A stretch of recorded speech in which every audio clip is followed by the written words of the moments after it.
నాది ప్రేమే కదరా. ఇది నీకు ఎందుకు అర్థం కాదురా?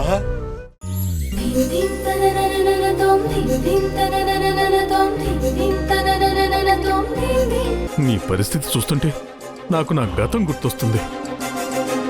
నాకు ఈ అనాథ ఫీలింగ్ అలవాటైపోయింది. ఆ ఫీలింగ్ మన మీరాకు కూడా అలవాటైపోతుందేమోనని నాకు భయం వేస్తుంది నందిత. ఎందుకండి అలా అంటారు? కాకపోతే ఇంకేంటి నందిత, మీ అన్నయ్య ఉన్నాడు, ఆయన అంతా చూసుకుంటాడని అని నమ్మి నా జీవితాన్ని నాశనం చేశావు. నా వెనుక వీళ్ళ అన్నయ్య గోతులు తీస్తున్నాడని చెప్పినా వినేవాళ్ళు లేరు. నా 20 ఏళ్ల జీవితాన్ని పడంగా పెట్టి జైలు పాలయ్యారు.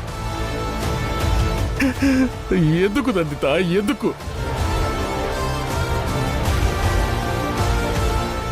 నా పేరు బయటకొస్తే, నేను బతుకున్నానని తెలిస్తే నీకు నా కూతురికి ప్రాణహాని ఉంటుందని భయపడి. కానీ ఇక్కడ పరిస్థితి ఏంటి? నీకు ఆ వసుంధరకి జరిగే అన్యాయమే కనిపిస్తుంది, కానీ నీ సొంత కూతురికి జరిగిన అన్యాయం, వాళ్ళు పడుతున్న కష్టం మాత్రం కనిపించదు.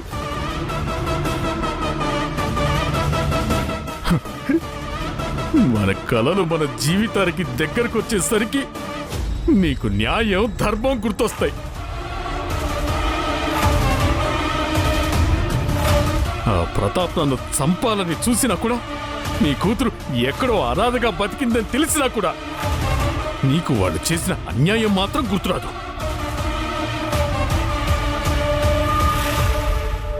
కానీ ఒకటి నందిత, నేనుండగా నా కూతుర్ని అనాథని కానివ్వను. అది కాదండి, నేను చెప్పేది వినండి. అమ్మా, నా గురించి మీరిద్దరూ గొడవ పడకండి.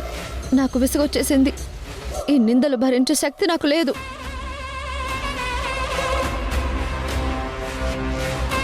పాపకు ఆపరేషన్ అయిపోయి తను కోలుకున్నాక నా బిడ్డని మీకు అప్పగించేసి నేను హాయిగా చనిపోతాను. అయ్యో, నాకే బతకొద్దు. ఎక్కడికి పోతావే పిచ్చి తల్లి? సరిపోతే సమస్యలు తీరవు. చూసావా, నీ బిడ్డ ఆపరేషన్కి డబ్బులు ఇస్తామని కబుర్లు చెప్పారు తప్ప ఇప్పటిదాకా ఒక్క రూపాయి కూడా తీయలేదు. అందుకే నాన్న, నాకు బతుకు మీద ఆశ పోయింది. అమ్మా నందిత, వింటున్నావు కదా? ఇవ చనిపోతే నువ్వు పాపని చూసుకుంటావనుకుంటున్నావా? నీ ఇంట్లో వాళ్ళు ఒప్పుకోరు. ఇలాంటి చోట ఈ పసిది మాత్రం బతికి ఏం చేస్తుంది? ఉండండి. నాన్న, ఏమండి, ఏం చేస్తున్నారు? అయ్యో, ఇక లాభం లేదు. మన ముగ్గురం కట్టకట్టుకుని చచ్చిపోదాం. ఇక్కడ బతికి అవమానాలు పడడం కంటే చావడమే మేలు. అయ్యో, ఏంటండి? ఏమండి, వదలండి. నాన్న, మాట వినండి. అదే కరెక్ట్ అమ్మా. మమ్మల్ని ఆపకు. గౌరవం లేని చోట ప్రాణం ఎందుకు? ఆపండి.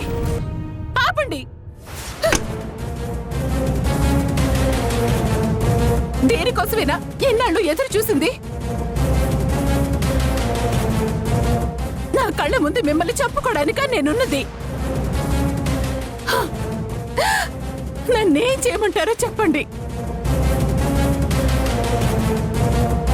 మీరు చెప్పిందే చేస్తాను. చెప్పండి,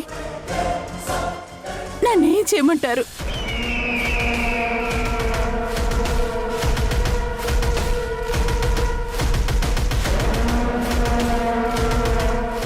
నంత, నా జీవితం ఎలాగో అయిపోయింది. కనీసం మన కూతురి జీవితం కోసం అయినా ఆలోచించబ్బా.